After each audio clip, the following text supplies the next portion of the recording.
Lecture du livre des Proverbes chapitre 17.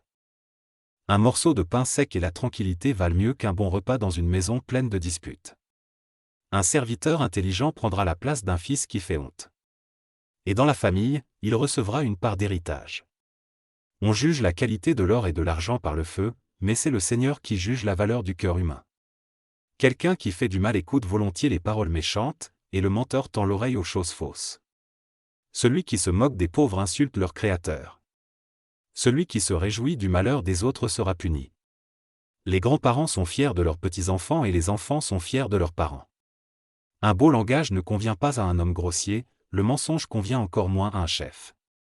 Un cadeau est un porte-bonheur pour la personne qui veut l'offrir. Elle pense qu'il ouvre toutes les portes. Celui qui pardonne une faute aura des amis. Mais s'il en parle sans arrêt, ses amis partiront. Un seul reproche fait plus d'effet sur un homme intelligent que 100 coups de bâton sur un seau. Ceux qui agissent mal ne cherchent qu'à faire du mal. Ainsi ils attirent sur eux les forces du malheur.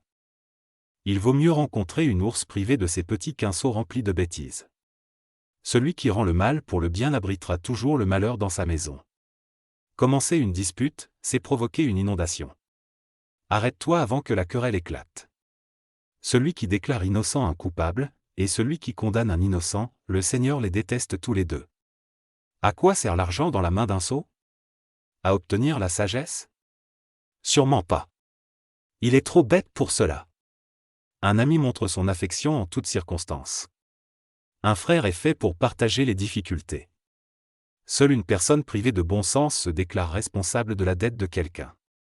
Celui qui aime les disputes aime le péché, et l'orgueilleux court à sa perte.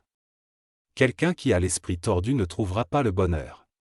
Celui qui parle mal des autres tombera dans le malheur. Celui qui met au monde un sot n'a que du chagrin, le père d'un enfant stupide ne peut être joyeux.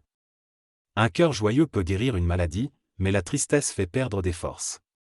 Une personne malhonnête accepte des cadeaux en cachette pour qu'on n'applique pas les lois. Une personne intelligente cherche la sagesse qui est proche d'elle. Mais une personne stupide regarde vers des choses qu'on ne peut atteindre. Un enfant fait de la peine à son père et il rend triste celle qu'il a mis au monde. Punir un innocent n'est pas bien, frapper des gens respectables est injuste. Quelqu'un qui est maître de ses paroles montre son expérience. Celui qui garde son calme est intelligent. Même les gens stupides peuvent paraître sages s'ils gardent le silence. Quand ils ferment la bouche, on peut croire qu'ils sont intelligents.